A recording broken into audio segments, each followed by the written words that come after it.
முதல் செய்தி, கமலஹாசன் இந்த சர்ச்சையில் வந்து சிக்கியதன் காரணம் என்ன அப்படின்னு பார்த்தீங்கன்னா, எங்கேருந்தோ ஒரு ஆடியோ எடுத்து போட்டாங்க. அதுக்கப்புறம் அந்த ஆடியோ எங்கே இருக்குதுன்னு தேடி பார்த்தோம். என்ன அந்த ஆடியோவில் இருக்குன்னா, நான் வளர்த்த நாயை நானே கொல்லலாமா, கொல்லலாம், பைத்தியம் பிடிச்சா கொல்லலாம் அப்படின்னு கமலஹாசன் வாய்ஸ்லேயே ஒரு மீம்ஸ் ஒன்று க்ரியேட் பண்ணி விட்ருக்காங்க. சரி, எங்கடா இந்த மாதிரி சொன்னார், ஒரு ராஜ்யசபா எம்பியாக இருந்துக்கிட்டு இப்படிலாம் பேசலாமா அப்படின்னு அதுக்கு பின்னாடி எல்லோரும் பேச ஆரம்பித்தாங்க. கடைசியில் தேடி பார்த்தா அது என்னென்னா, ஆளவந்தான் படத்தில் வந்த ஒரு டயலாக் அது. அந்த ரியாஸ் கானை வந்து அவர் கொலை பண்ணுற மாதிரி ஒரு சீன் வரும் தெரியுமா, அந்த சீனில் வர்றது தான் அந்த டயலாகு. சினிமாவில் வந்த ஒரு டயலாக் எடுத்து அவர் நேராக பேசினார்ன்ற மாதிரி இவங்க போட்டு உருட்டிகிட்டு இருக்கிறாங்க.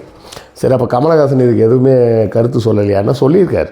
என்ன சொல்லியிருக்காருன்னா, பொறுப்பாக தான் சொல்லியிருக்கார். அதாவது எல்லா உயிர்களுக்கும் உயிர் வாழ உரிமை உண்டு உலகத்தில் அப்படின்னு பொத்தம்பொதுவாக ஒரு உருட்டிட்டு அவர் போயிட்டார்.